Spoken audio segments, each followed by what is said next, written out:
बिस्मिल्लाहिर्रहमानिर्रहीम। अल्लाहुम्मा सल्लि व सल्लिम मुबारक अला सय्यिदिना मोहम्मद व अला आलि मोहम्मद। सबको बहुत बहुत सलाम।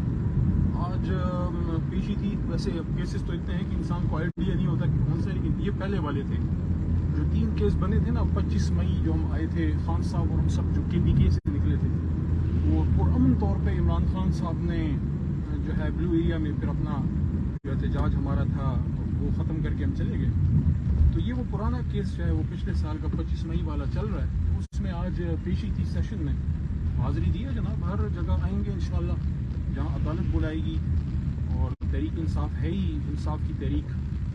ये अलबत्ता एक सवालिया निशान ज़रूर है कि इस मुल्क में जो शख्स इंसाफ के लिए निकला और जो शख्स करप्शन के खिलाफ निकला, आज उसी शख्स को जो है पाबंद सलासल इमरान खान साहब को बनाया गया है।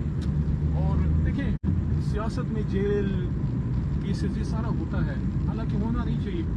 एक आज़ाद मुमलिकत है, आज़ाद रियासत है, और जब तक आपने कानून ना तोड़ा हो आप पे केस नहीं बनना चाहिए। लेकिन चलें, हमें लोग कहते थे कि जनाब जब तक आप जेल ना काटें आप तब तक सियासतदान नहीं बन सकते। हालांकि मैं इससे उस तरह से एग्री नहीं करता, क्योंकि सबसे बड़े सियासतदान हमारी हिस्ट्री के कायद आज़म मोहम्मद अली जिन्ना हैं, और जिन्ना साहब ने एक दिन जेल नहीं काटी क्योंकि उन्होंने कोई गैर कानूनी काम नहीं किया था।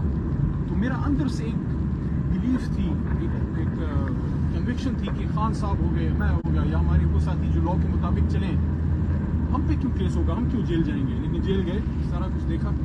सिर्फ ये है कि जेल जाने से नहीं घबराते, केसेस से नहीं घबराते, ये चीज़ें it's part of the game. लेकिन जिस तरीके से खान साहब के केस में इंसाफ डिले हुआ है, देखिए 7 दफ़ा मेरी गिरफ्तारी हुई, ठीक है, कोई इशू नहीं है, बस अल्लाह ताला का उसकी इसमें कोई मंशा थी।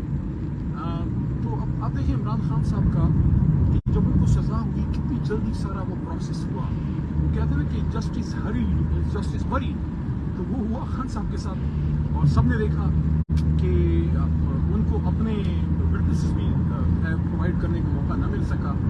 और उसके बाद जब रिलीफ की बारी आई तो आप देख लें कि 40 दिन होने के करीब हैं अभी, और महीने से तो ऊपर हो गया है, और खान साहब की अभी तक कोई रिलीफ उसमें उस तरह से नहीं है।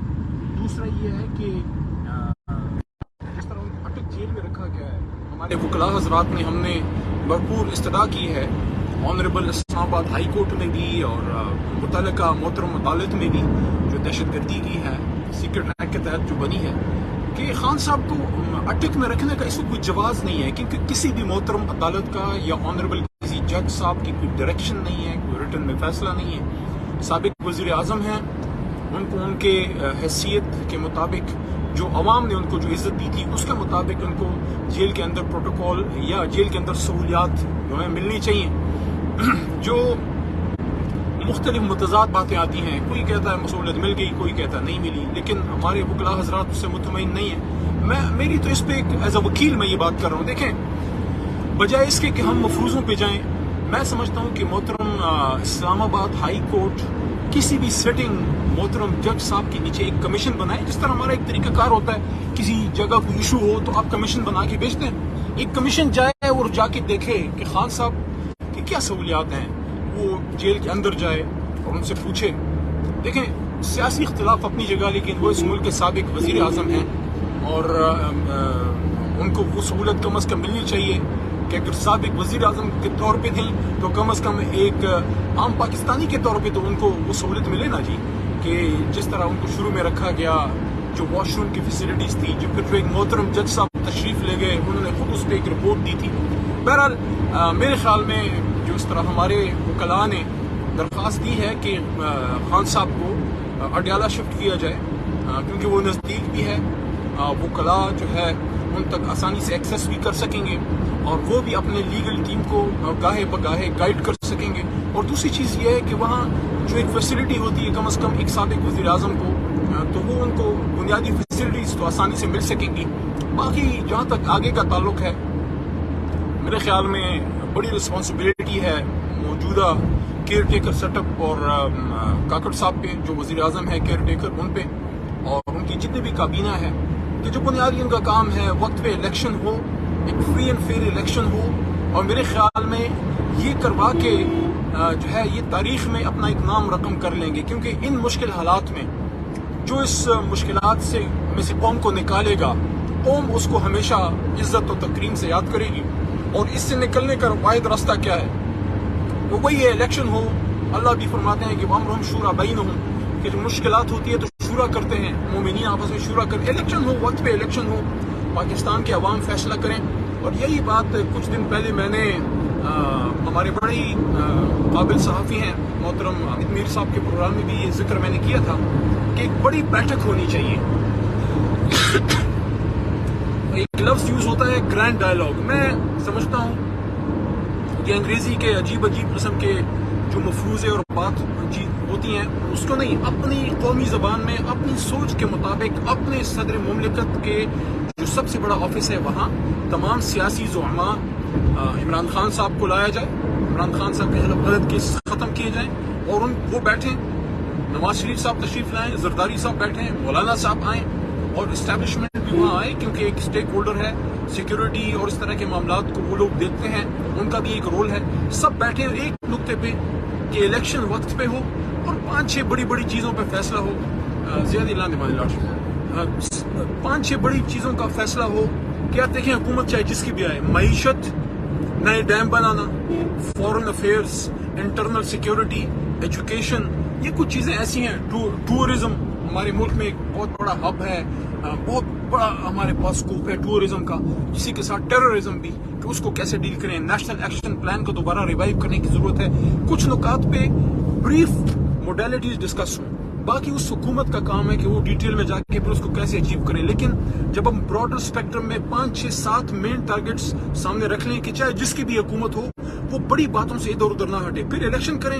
جو خان صاحب کو ووٹ کرتے ہیں ہماری جماعت کو, ہماری حکومت اللہ کرے آئے یا کسی اور کی آتی ہے, لیکن اس ملک کو کم از کم 25-30 سال کی پالیسیز کی ایک کنسسٹنسی, اس میں ایک تسلسل ملے تاکہ باہر سے کوئی پاکستان میں انڈسٹری لگانا چاہتا ہے, کوئی ہاؤسنگ میں انویسٹ کرنا چاہتا ہے, کوئی ٹیکنالوجی میں انویسٹ کرنا چاہتا ہے, کوئی یوتھ افیئرز میں, کوئی انٹرپرینیورشپ کی طرف آگے یوتھ کو جو ہے جاب اپرچونیٹیز دیتا ہے. بڑی بڑی آپ کی ملٹی نیشنلز آنا چاہتی ہیں, جس طرح ہمارے دور حکومت میں بڑی بڑی ملٹی نیشنلز آ رہی تھی, بڑی بڑی کار کمپنیز آ رہی تھی.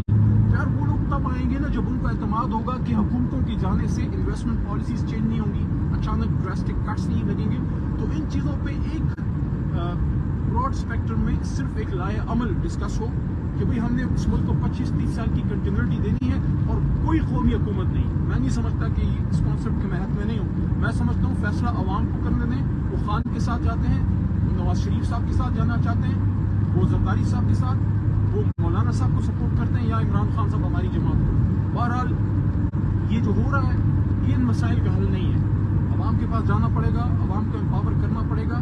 معیشت کے لیے جو اسٹیپ لیے جا رہے ہیں لیکن وہ ٹیمپرری طور پہ عارضی ریلیف تو ہو سکتے ہیں, لیکن مستقل بنیادوں پہ اگر آپ نے اس ملک کی معیشت کو مضبوط کرنا ہے تو ہمیں یہاں ایک الیکٹڈ حکومت چاہیے جس کے پیچھے 22 کروڑ عوام کی مینڈیٹ ہو, تاکہ کل کو اگر اس کو کوئی سخت بھی فیصلے کر سکے تو عوام اس کے ساتھ کھڑی ہو گئی, یار ہم نے اس کو ووٹ دیا ہے اب اس کو سخت فیصلے کرنے دو. بہرحال جی میں تو ہمیشہ امید دینے والا شخص ہوں. میں تو کبھی اللہ کی رحمت سے مایوس نہیں ہوتا, حالانکہ مشکل صورتحال ہے. اب ہم نے زندگی میں کبھی مطلب ہے کہ ہم اپنے بچوں کو جہاں قائد اعظم محمد علی جناح کا ایکسپریس وے پہ جو ایک مشہور معروف ان کا ایک اسٹیٹمنٹ ہے کہ ایمان, اتحاد, تنظیم, فیتھ, یونٹی اینڈ ڈسپلن. تو قائد اعظم محمد علی جناح قبر میں ہم سے میں کہتا ہوں کہ وہ اور ہمارے آباء و اجداد اور پاکستان کے وہ ہمارے لیڈرز جو کہ ہمارے فاؤنڈنگ فادرز ہیں, ہم نے ابھی تک ان کا قرض نہیں اتارا. اور وہ یہ ہے کہ ہم قبر میں جانے سے پہلے یہ میک شور کریں کہ پاکستان کا جھنڈا ملک کا سب سے مضبوط اور توانا جھنڈا ہو اور دنیا کی سب سے بڑی طاقت ہو. اور وہ تب ہوگا جب بارڈر پہ لڑنے والے سپاہی کو پیچھے سے ایک مضبوط معیشت ملے گی, ایک ڈیلیور کرتی ہوئی حکومت ملے گی, ایک ویلفیئر اسٹیٹ ملے گا جہاں کوئی غریب عورت, کوئی چار دیواری کے اندر رہنے والی عورت حالات سے مجبور ہو کے نہ تو روڈوں پہ کھڑے ہو کے اپنی عزت کی قیمت چکائے یا جا کے وہاں پہ سبزی بیچے یا اس کے بیٹے. روزنامہ قدرت کی ویڈیو دیکھنے کے لیے ابھی یوٹیوب چینل پر سبسکرائب کریں اور بیل آئیکن پر بھی کلک کریں.